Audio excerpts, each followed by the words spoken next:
Hello, once again, welcome back to Plus Line. ഇന്ന് നമ്മൾ discuss ചെയ്യാൻ പോകുന്നത് +1 അക്കൗണ്ടൻസിയുടെ സെക്കൻഡ് ടെർമിനൽ എക്സാമിനേഷന് വേണ്ടിയുള്ള ഏറ്റവും പ്രധാനപ്പെട്ട ചോദ്യങ്ങൾ ഏതൊക്കെയാണെന്ന് നോക്കാം. വീഡിയോയിലേക്ക് പോകുന്നതിന് നമ്മുടെ ചാനലിനെ സബ്സ്ക്രൈബ് ചെയ്ത സ്റ്റുഡൻസ് തീർച്ചയായിട്ടും ചാനൽ സബ്സ്ക്രൈബ് ചെയ്യുക. വീഡിയോ കണ്ടതിന് ശേഷം നിങ്ങളുടെ അഭിപ്രായങ്ങൾ, നിങ്ങളുടെ സംശയങ്ങൾ നിങ്ങൾ കമന്റ് രേഖപ്പെടുത്തുകയും ഈ ഒരു വീഡിയോ നിങ്ങൾക്ക് ഹെൽപ്ഫുൾ ആയിട്ടുണ്ടെങ്കിൽ നിങ്ങളുടെ ഫ്രണ്ട്സിലേക്ക് കൂടെ ഷെയർ ചെയ്യാം. അപ്പം നേരെ വീഡിയോയിലേക്ക്.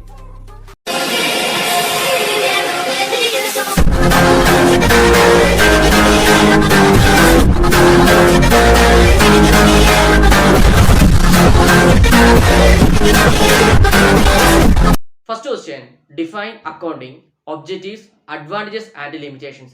അക്കൗണ്ടിങ്ങിന്റെ ഡെഫിനേഷൻ പഠിച്ചിരിക്കേണ്ടതാണ്. അതുപോലെ അക്കൗണ്ടിങ്ങിന്റെ ഒബ്ജക്റ്റീവ്സ്, ലക്ഷ്യങ്ങൾ എന്തെല്ലാമാണെന്നും അതുപോലെ തന്നെ അക്കൗണ്ടിങ്ങിന്റെ അഡ്വാൻറ്റേജസ്, മേന്മകളും അക്കൗണ്ടിങ്ങിന്റെ ഡിസ്അഡ്വാൻറ്റേജസ്, പോരായ്മകൾ എന്തെല്ലാമാണെന്നും പഠിച്ചിരിക്കേണ്ടതാണ്. ഇമ്പോർട്ടന്റ് ആണ്, ഷുവർ ആയിട്ടും ചോദിക്കുന്ന ഒരു ചോദ്യമാണ്. Second question, explain accounting concepts and principles. അക്കൗണ്ടിങ് കോൺസെപ്റ്റ്സും പ്രിൻസിപ്പിൾസും നന്നായിട്ട് പഠിച്ചിരിക്കേണ്ടതാണ്. Important question. Next, third question, preparation of journal and ledger and its difference. അതായത് ജേണൽ പ്രിപ്പയർ ചെയ്യാനും ലെഡ്ജർ പ്രിപ്പയർ ചെയ്യാനും നന്നായിട്ട് പഠിച്ചിരിക്കേണ്ടതാണ്. അതുപോലെ തന്നെ ജേണലും ലെഡ്ജറും തമ്മിലുള്ള വ്യത്യാസങ്ങളും പഠിച്ചിരിക്കേണ്ടതാണ്. പ്രീവിയസ് ക്വസ്റ്റ്യൻ ആണ്, important one. Next, fourth question, explain cash book, preparation of single column cash book and double column cash book.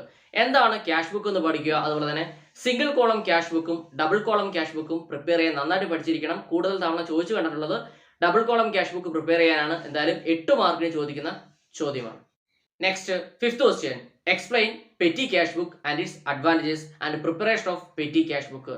എന്താണ് പെറ്റി ക്യാഷ് ബുക്ക് എന്നും പെറ്റി ക്യാഷ് ബുക്കിന്റെ അഡ്വാൻറ്റേജസ്, മേന്മകൾ എന്തെല്ലാമാണെന്നും അതുപോലെ തന്നെ പെറ്റി ക്യാഷ് ബുക്ക് പ്രിപ്പയർ ചെയ്യാനും പഠിച്ചിരിക്കേണ്ടതാണ്. 8 മാർക്കിന് ചോദിച്ചിട്ടുള്ള ചോദ്യമാണ്. Next, sixth question, prepare day book. അതായത് purchase day book, sales day book, purchase return book, sales return book ഒക്കെ ഡീറ്റെയിൽ ആയിട്ട് പഠിച്ചിരിക്കേണ്ടതാണ്. 6 മാർക്കിന് ഷുവറായിട്ടും ചോദിക്കുന്ന ഒരു ചോദ്യമാണ്.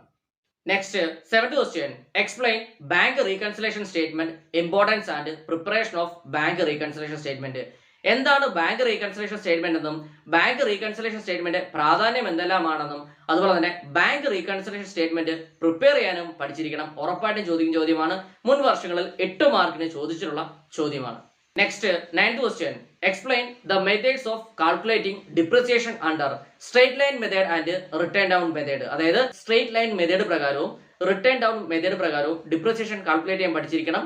അതുപോലെ തന്നെ സ്ട്രേറ്റ് ലൈൻ മെത്തേഡിന്റെയും റിട്ടേൺ ഡൗൺ മെത്തേഡിന്റെയും ഡിഫറൻസും പഠിച്ചിരിക്കേണ്ടതാണ്. Important question. Okay, next, 10th question, from the following trial balance prepare trading and profit and loss account and balance sheet. ഒരു ട്രയൽ ബാലൻസ് തന്നിട്ട് അതിൽ നിന്നും trading and profit and loss account prepare ചെയ്യാനും balance sheet prepare ചെയ്യാനും ചോദിക്കാറുണ്ട്. 8 മാർക്കിന് ഉറപ്പായിട്ട് ചോദിക്കുന്ന ചോദ്യമാണ്. നന്നായിട്ട് പഠിച്ചിരിക്കണം. ഓക്കെ, അപ്പൊ ഇത് കൂടാതെ അഡീഷണൽ ആയിട്ട് 3 ക്വസ്റ്റ്യൻസ് കൂടെ പറയാണ്. അതുകൂടെ നിങ്ങൾ നോക്കി വെച്ചിരിക്കുക. ഫസ്റ്റ് ക്വസ്റ്റ്യൻ ഇതാണ്, what are the objectives of preparing financial statement. Financial statement prepare ചെയ്യുന്നതിന്റെ ലക്ഷ്യം, ഒബ്ജക്റ്റീവ്സ് എന്തെല്ലാമാണെന്നും നോക്കി വെച്ചിരിക്കുക. Next question, prepare accounting equation on the basis of given transaction. ഒരു ട്രാൻസാക്ഷൻ തന്നിട്ട് അതിനെ ബേസ് ചെയ്ത് അക്കൗണ്ടിംഗ് ഇക്വേഷൻ എഴുതാനും മുൻ വർഷങ്ങളിൽ ചോദിച്ചു കണ്ടിട്ടുണ്ട്. അപ്പൊ അതൊന്ന് നോക്കി വെച്ചിരിക്കുക.